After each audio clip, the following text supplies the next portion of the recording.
l'adoration de Noël ce matin? Est-ce que vous aimez la période de Noël?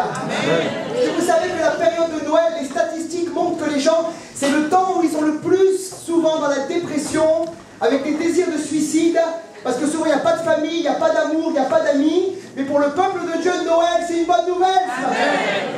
Moi, j'aime Noël, alléluia. Pose la question à ton voisin, est-ce que tu aimes Noël? Est-ce que tu aimes? Parce que toi, tu n'es pas tout seul, et moi non plus, ce matin, alléluia. On connaît quelqu'un qui vit en nous. Emmanuel, Dieu avec nous ce matin, alléluia. Voilà, ce matin, j'avais un thème sur le cœur à partager avec vous, un thème qui est simple, mais qui, je crois, est important ce matin. C'est l'adoration de Noël. On peut ouvrir nos Bibles dans Matthieu chapitre 2, versets 1 à 12 ce matin. Matthieu chapitre 2, versets 1 à 12 ce matin. Alors pour ceux qui étaient là la semaine dernière, moi je me culpabilisais après chaque culte de dire à ma femme, mais chérie, je crois que je suis fou. Elle me dit, mais non, t'es pas fou. Je dis, mais si, je crois que je suis fou. Elle me dit, pourquoi tu dis ça? Je dis, écoute, quand je prêche, j'ai envie de sauter, j'ai envie de danser, j'ai envie de crier, j'ai envie de hurler. Et quand j'ai vu le pasteur Yves Klepko, je me suis rendu compte que je suis pas fou. Amen. Il y a pire que moi, donc ça va, ça me rassure ce matin. J'ai de la marge, alléluia. Amen. Bon, super. Matthieu, chapitre 2, versets 1 à 12. Il est dit là, Jésus étant né à Bethléem en Judée, au temps du roi Hérode. Voici des mages d'Orient arrivèrent à Jérusalem et dirent, où est le roi des Juifs qui vient de naître? Car nous avons vu son étoile en Orient et nous sommes venus, écoutez bien, pour l'adorer, alléluia. Le roi Hérode, ayant appris cela, fut troublé, et tout Jérusalem avec lui. Il assembla tous les principaux sacrificateurs et les scribes du peuple, et il s'informa auprès d'eux où devait naître le Christ. Ils lui dirent à Bethléem en Judée, car voici ce qui a été écrit par le prophète, et toi, Bethléem, terre de Juda, tu n'es certes pas la moindre entre les principales villes de Juda, car de toi sortira un chef qui paîtra Israël, mon peuple. Verset 7. Alors Hérode fit appeler en secret les mages et sentit soigneusement auprès d'eux depuis combien de temps l'étoile brillait. Puis il l'envoya à Bethléem en disant, allez, prenez des informations exactes sur le petit enfant.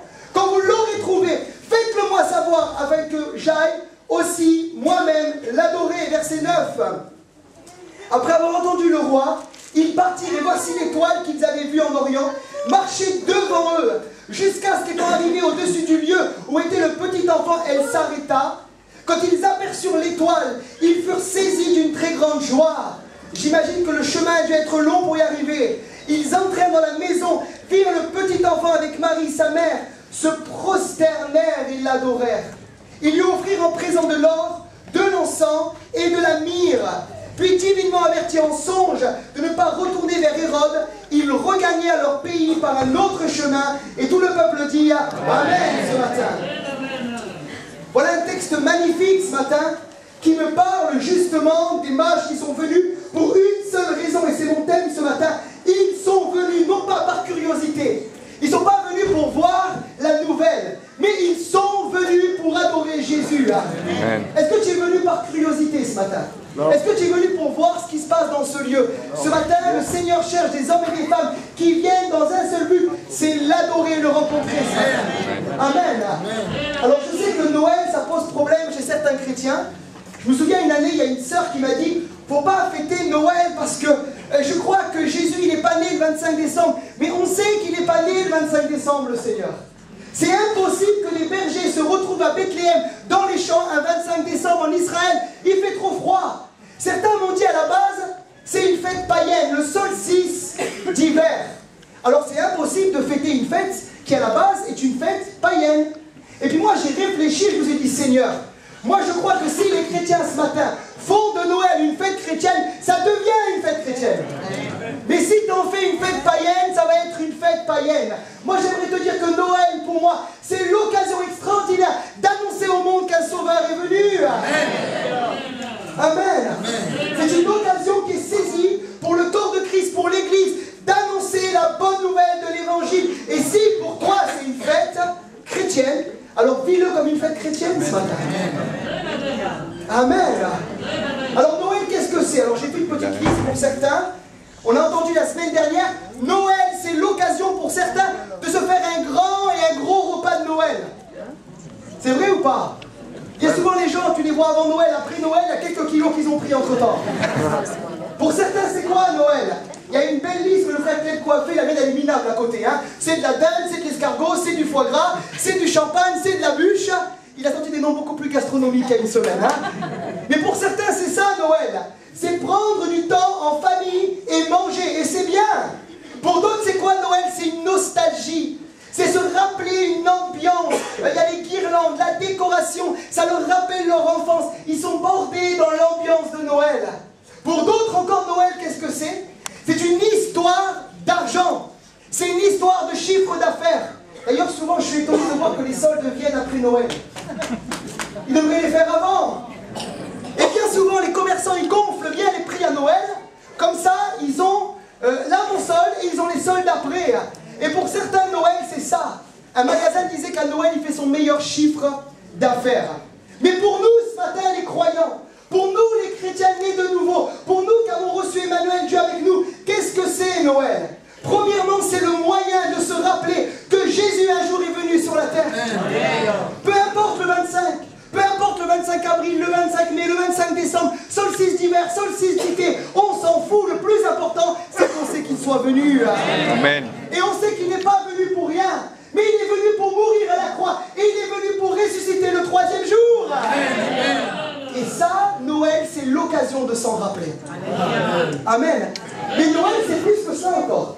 Noël, pour les croyants engagés, c'est l'occasion, comme pour ces mages, on a lu l'histoire ensemble, de venir adorer Jésus. Noël, c'est l'occasion de l'adorer. Tu ne peux pas lire l'histoire de l'incarnation, tu ne peux pas lire l'histoire de la naissance de Jésus, de la nativité, sans tomber à genoux, hein, comme ils sont tombés les mages et commencer à adorer le Seigneur. Quand tu lis ces textes et que tu es saisi dans ton cœur par le Saint-Esprit, il ne te reste qu'une chose à faire, c'est glorifier Jésus. Amen. Est-ce que tu sais que Jésus a pris une forme d'homme, il est venu comme un serviteur, il était Dieu, il est Dieu, il était au ciel, il régnait, et il est venu à la croix, il s'est dépouillé, dit la Bible, et il a pris notre forme pour venir nous servir, pour venir nous sauver, pour venir nous aimer, pour venir nous pardonner, pour nous guérir. Ses mains ont étendu ses mains vers des malades, vers des lépreux, vers différentes maladies, il les a tous guéris. Ça, c'est le Jésus que j'aime ce matin. Et à cause de cela, j'ai envie de l'adorer ça. Pas vous? Pose la question à ton voisin, est-ce que tu as envie de l'adorer ça? Est-ce que tu as envie de l'adorer? Moi, je pense que c'est une question que je ne pose même pas. Alléluia. Est-ce que ça produit en toi le désir d'être reconnaissant? T'as envie de l'adorer ce matin? Alléluia, il est venu ce matin, alléluia. Alors revenons ensemble aux mages ce matin. Amen. C'est vraiment là le cœur de mon message.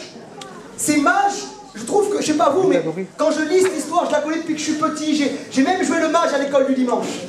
Mais quand je lis l'histoire des mages, il y a quelque chose qui me surprend. Il y a quelque chose qui m'échappe et qui échappe au défi de la logique.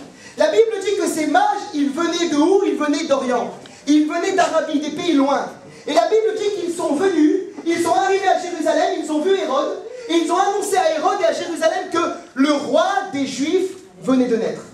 Et quand je lis cette histoire, je dis, mais Seigneur, c'est pas possible qu'avec tous les Juifs qu'il y avait à Jérusalem, qu'avec tous ceux qui étudiaient la Torah depuis plusieurs milliers d'années, qui attendaient la venue du Messie, tu es passé par l'Arabie, tu es passé par la Perse pour emmener des mages, pour déclarer à Hérode et à Jérusalem, le Sauveur est venu. Amen. Et quand je lis ça, il y a une pensée qui me vient dans l'esprit. C'est de dire que notre Dieu à nous, il est souverain. Et que parfois nous, on aime notre méthode à nous pour rencontrer Jésus. Nous, on aime notre manière de faire à nous. Mais si tu mets Dieu en boîte, il va te laisser la boîte, mais sans Dieu ce matin. Il faut que tu sortes Dieu de ta boîte. Amen. La manière dont Dieu agit dans les Écritures est parfois surprenante. Et si peut-être parfois dans nos vies, le Seigneur n'agit pas comme il doit agir, c'est qu'on lui a dit que tu dois agir comme ça, tu dois agir comme ça, tu dois agir comme ça. Laisse le Seigneur te surprendre comme il a surpris Israël avec ses mages. Il peut t'étonner, le Seigneur, alléluia. Alors moi j'ai parlé avec des inconvertis et ils m'ont dit une parole qui m'a traversé le cœur. Et Dieu m'a dit, ça c'est une parole qui vient de moi. Accepte-la, prends-la, soumets-toi-y, change. Je dis alléluia, Seigneur. Sors le Saint-Esprit de sa boîte, je répète, parce qu'il va te rester la boîte sans Saint-Esprit sinon. Quelqu'un me dit amen ce matin. Laisse Dieu être Dieu dans ta vie ce matin, alléluia. Oh, donnez-moi encore un bon amen. Après moi ce qui me surprend, la deuxième chose, c'est que la Bible, elle ne dit pas comment ces mages, ils savaient que le Messie devait venir. Je vous rappelle, ils ne sont pas juifs. Ils viennent de Perse, ils viennent d'Arabie, ils viennent de l'Orient, de ces pays là-bas, et ils ne connaissent pas la Torah, ils n'ont pas la Torah, mais pourtant ils viennent à Jérusalem avec une certitude, le roi des Juifs vient de naître. Amen. Ils ont une certitude. Et moi je dis, mais Seigneur, mais comment ils le savaient? Et la Bible ne dit pas comment, la Bible ne déclare pas tout. La Bible nous donne les choses essentielles pour nos vies. Et je sais une chose, c'est que peut-être, au temps de Daniel, au temps de la déportation des Juifs à Babylone, certains Juifs avaient commencé à parler de la venue du Messie, de la venue du Sauveur, et peut-être que le bruit a couru au travers des siècles. Peut-être que le bruit est venu jusqu'à eux, et ils attendaient, en regardant les signes dans le ciel, que le Messie, que le Sauveur d'Israël naisse.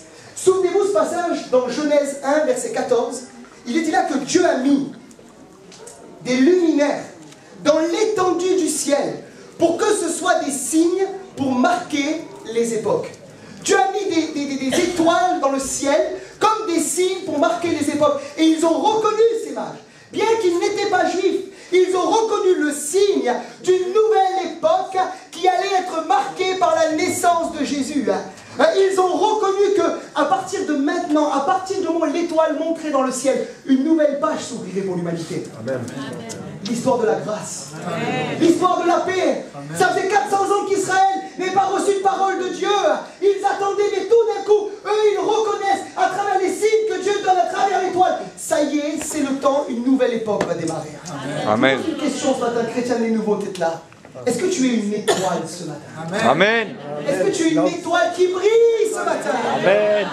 Est-ce que tu es une étoile pour que les gens puissent voir à ta vie, voir comment tu vis, que ça y est, une nouvelle époque est venue sur la terre, l'époque de la grâce, alléluia. Avant que Jésus vienne, c'était l'époque de la loi. C'était l'époque de tu tueras pas, tu feras pas ci, tu feras pas ça, tu feras pas ci. Mais tout d'un coup, l'étoile montre qu'une nouvelle époque arrive. Et quand les gens nous voient vivre, ils devraient voir à notre vie, nous sommes des étoiles qui amenons les gens à Jésus. Ils devraient voir que ça y est, la nouvelle époque est là, la croix a été dressée, Jésus est vivant et tout le monde peut parvenir à la grâce et au salut ce matin. En Jésus, amen. Est-ce que tu es une étoile ce matin? Amen. Tu dois briller ce matin, alléluia. On a tous rencontré une étoile un jour. Mon étoile, elle est devant moi ce matin, alléluia. Mais tu as tous rencontré une étoile qui t'a dit, c'est là le chemin. C'est cette église-là, cet endroit-là, c'est là, ce Jésus-là, cette parole-là. Vas-y, entends la bonne nouvelle. Et tu es appelé à continuer à être encore toi-même une étoile qui amène les autres à Jésus. Amen. Alléluia. Alors maintenant, bon, je ne sais pas comment ils l'ont su réellement. Mais je sais une chose, le texte est clair, on l'a lu ensemble. C'est que la raison de cette venue, de si loin, d'Arabie, de Perse, d'Orient, elle n'a pas été juste par curiosité pour voir Jésus. Ils sont venus, on l'a lu ensemble, pour un seul but, c'est adorer le Sauveur. Écoutez bien, la Bible dit qu'ils étaient riches. Ils ont offert au Seigneur de l'or, de la myrrhe et de l'encens. La Bible dit qu'ils étaient mages. Qu'est-ce que c'est un mage? Un mage, c'est simplement un scientifique de l'époque. Ils avaient une position sociale. C'était des dignitaires de l'époque. D'ailleurs, on le voit, ils arrivent à Jérusalem, ils ont tout de suite un accès auprès d'Hérode. Ils ne passent pas par les gardes, par les chevaliers. Ils accèdent au roi d'Israël, présent à ce moment-là, à savoir Hérode. Donc je vois que par leur position, ce sont des gens cultivés. Je sais aussi que l'Orient c'est loin. Ils ont fait un long voyage en chameau, sans TGV, sans train, sans hélicoptère. Ils sont peut-être fatigués. Sur la route, il y a peut-être des gens qui veulent les empêcher de venir, des brigands qui sont là pour leur barrer la route à Jérusalem.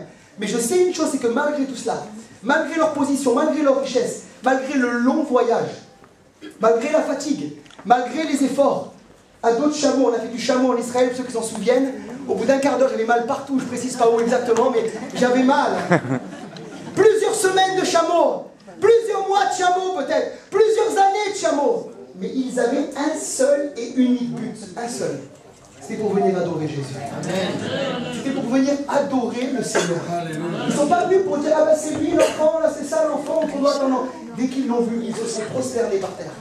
Et la Bible dit qu'ils ont commencé à l'adorer. Amen. Je vous pose la question ce matin, est-ce que votre révélation de Jésus est telle ce matin que comme ces mages, quand vous venez dans ce lieu, vous bravez les tempêtes, vous bravez les épreuves, vous bravez les difficultés, les mauvaises nouvelles de la semaine, il n'y a qu'une idée en tête, comme pour ces mages, vous venez pour l'adorer.